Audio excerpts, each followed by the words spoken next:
The 7'5" basketball star headed below ground. Mbappe is nothing to him, man. And take a look at Bronny James. He is just 6 feet, 1.5 inch tall. Yeah. He is even shorter than his dad, LeBron James. Fun fact, Bronny doesn't want to be like his father. No, never. My dream has always just been to put my name out, make a name for myself. Of course, get to the NBA, which I never thought about just playing with my dad, but of course he's brought it up a couple times. But yeah, I don't think about it. In this video, we will be talking about the dark side of Bronny James and how he is losing himself after his first scrimmage for 2024 NBA Draft.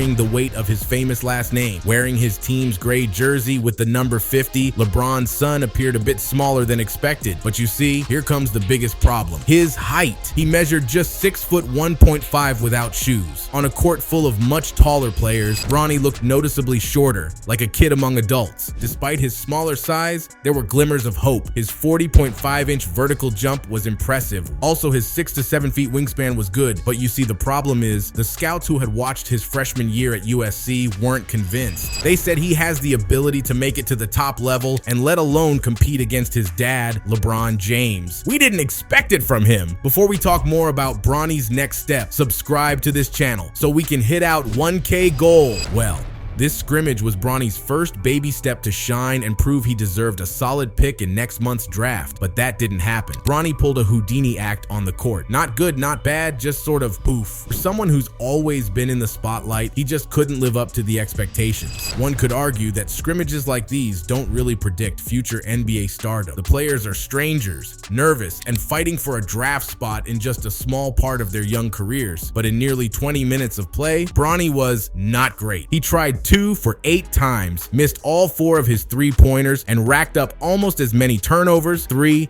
as points, 4. His game mirrored the serious doubts these scouts had, and almost everyone agreed that he was just not there yet. Maybe another year or 2 in college could prep him for the NBA, but even then, it's a long shot. A kid who averages a measly 4.8 points, 2.8 rebounds, and 2.1 assists per game on an underwhelming 36.6% shooting and 26.7% from 3 wouldn't even be in the draft conversation. Still, Bronny is, only because of the legendary name on the back of him. A shooting guard who can't shoot and a small player who fumbles at point guard, yeah, that guy would be invisible, but Bronny is not. Matter of fact, let me tell you how his first ever press conference went and how the world was revolving around him. The word spread like wildfire that Bronny would be at the table in the corner, right by the entrance. Reporters flocked to the spot, elbowing their way through the crowd. Lights flashed on, and phones were whipped out, ready to capture every second. Nervous rookies scribbled questions in their Notes app, their voices shaky as they prepared to question a 19-year-old with a legendary surname. Meanwhile,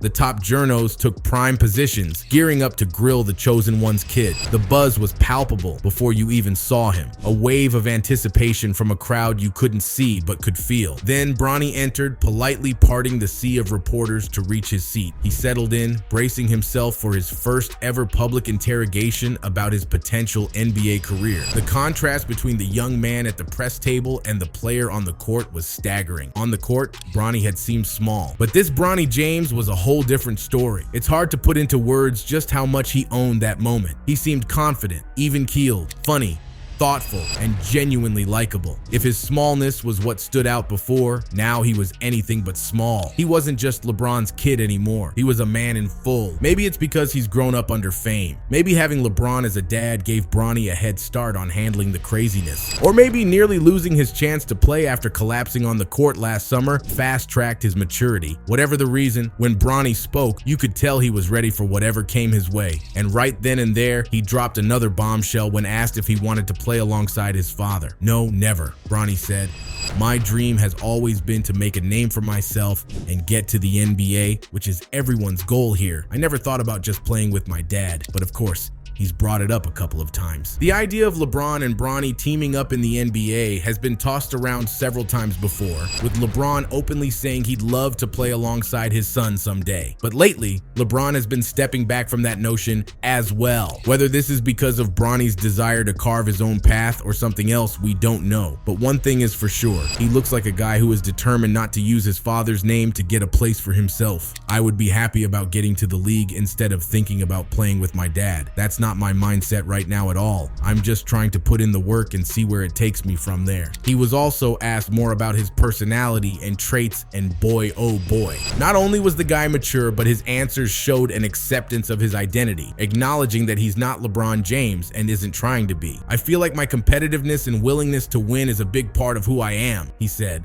Also, just being a great teammate, a great coach's player, that'll take me a long way in this business. As the press conference continued, Bronny's humility shone through, but it felt completely genuine. My goal isn't really to be that guy, he said. There's a lot of guys in the NBA who have that role already. My current role is just to fit into a role that a team needs. That's what's going to get me drafted. More of who he is and less of who his father is the motto for Bronny, it seems, all while acknowledging the burden and expectations everyone has of him, especially regarding the drafts in June. All that negativity and hatred is just going to pile down on me, he said. I don't know how I'm going to react. It's going to be a lot, and a lot it will be, not just on draft night, but in the days and nights that follow. He'll face the relentless media, passionate fans, and a society that both loves fame and loves to hate the famous. On the court, opposing players will often see him as a challenge to conquer, not just another player. Imagine the whirlwind Caitlin Clark faced on her WNBA debut, battling jealousy, attention, physicality, pressure,